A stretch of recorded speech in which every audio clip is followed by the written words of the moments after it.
सरस्वती विद्या मंदिर inter college Jharkhand Kadipur Sultanpur में धूमधाम से मनाया गया दुर्गा अष्टमी एवं रामनवमी का पर्व। विद्यालय में राम के रूप में भैया एवं दुर्गा के रूप में बहनें विराजमान रही। नमस्कार, आप देख रहे हैं आगाज एक्सप्रेस न्यूज। मैं सुधा सिंह। सरस्वती विद्या मंदिर इंटर कॉलेज झारखंड कादीपुर सुल्तानपुर के वंदना सभा में दुर्गा अष्टमी एवं रामनवमी का पर्व मनाया गया। विद्यालय के प्रधानाचार्य अवधेश कुमार मिश्र ने भगवान राम और मां दुर्गा के समक्ष दीप प्रज्वलित करके कार्यक्रम का शुभारंभ किया। प्रधानाचार्य अवधेश मिश्र ने अपने उद्बोधन में कहा कि यहाँ राम के रूप में भैया एवं दुर्गा के रूप में बहनें विराजमान हैं। भगवान राम मर्यादा पुरुषोत्तम हैं क्योंकि वह गुणों की खान है। हमें अपने अंदर गुणों को विकसित करके आदर्श बन सकते हैं। विद्यालय की बहन साक्षी सिंह ने कहा, हमें पुस्तकों का आदर्श अपने जीवन में उतारना है। विद्यालय के आचार्य नीरज पांडे ने कहा कि जब पृथ्वी पर धर्म की हानि और अधर्म बढ़ता है तो ईश्वर का अवतार होता है। इसी कड़ी में भगवान राम का अवतार अयोध्या में हुआ था।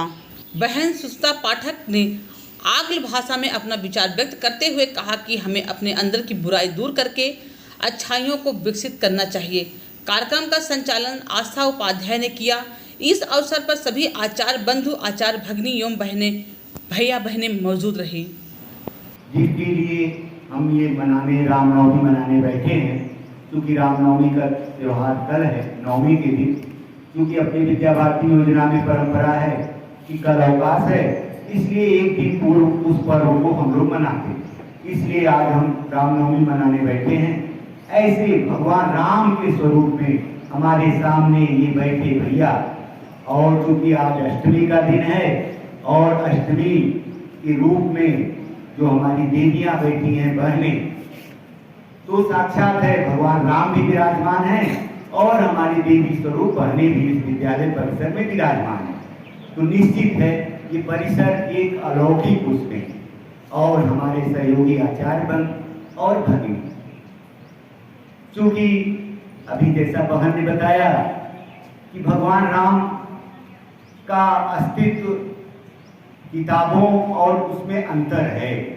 पहले हम किताबों में पढ़ते हैं और उसके चरित्र को उतारना जीवन में कठिन है, लेकिन जब भगवान विष्णु देखे कि पृथ्वी पर कुछ पाप बढ़ रहे हैं, कुछ अत्याचार बढ़ रहे हैं, तो उन्होंने भगवान श्री राम का रूप लेकर के चैत्र शुक्ल नवमी के दिन इस पृथ्वी पर अवतार लिए।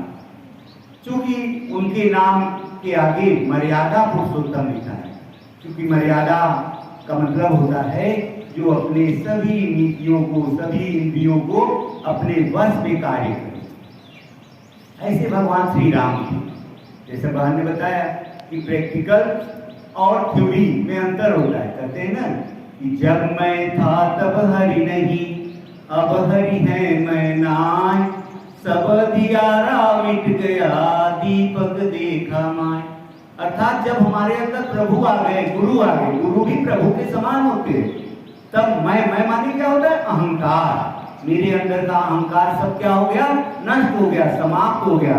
उसी प्रकार जिस प्रकार कि दीपक के आने पर सारा अंधेरा क्या हो जाता है? मिट जाता है। जैसा बहन ने बताया कि किताब और प्रैक्टिकल दोनों में अंतर है, तो ऐसा नहीं है।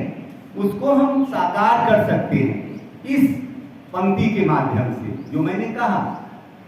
तो कहने का से भैया बहनों, हमें भी भगवान श्री राम के आदर्शों पर चलना चाहिए और उनके, क्योंकि वही भगवान बनता है जिसके अंदर अच्छाइयाँ। भगवान भी तो मनुष्य के रूप में ही पैदा हुए थे ना। हम लोग उनको क्यों पूछते हैं? क्योंकि उनके अंदर सारी अच्छाइयाँ थी, और जिस दिन हम लोग, और सारी अच्छाइयाँ हम लोगों के अंदर भी आ जाएगी और हम लोग के अंदर भी भगवान का स्वरूप है। कहते नहीं है कि हम लोग तो दर दर जंगल जंगल ढूंढ रहे हैं और भगवान तो हमारे हृदय में वास करते हैं। और हृदय में तब है जब हमारे अंदर की बुराइयाँ, हमारे अंदर का जो पाप है वो क्या हो जाएगा? समाप्त हो जाएगा।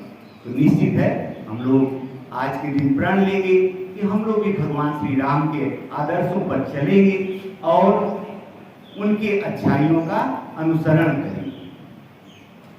Happiness, success and peace on the auspicious Ram Navami. This festival celebrates the birth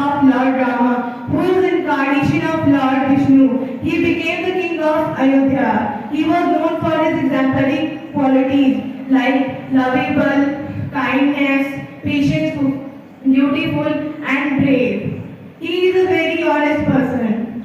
Lord, behind the birth of his stories, the King Dashrath had three wives named Kaushalya, Sumitra, and Kaikeyi, who was unable to bear and hired for the kingdom of Ayodhya. Later, Guru Vashisth suggested performing them to Putra Kameshri Yajna, and Dashrath distributed them the kheer. All the queens are able to born the Lord Rama. And Lord Rama, we know that he is the ideal of every person of India. The Ramayana is the ancient epic of Hindu mythology. The Lord Rama is considered as one of the seventh avatar of Lord Vishnu. Every person in India has a special place in their hearts. Thank you. चलिए आवाज नहीं बस हाथ हिलने हैं और नीचे करिए।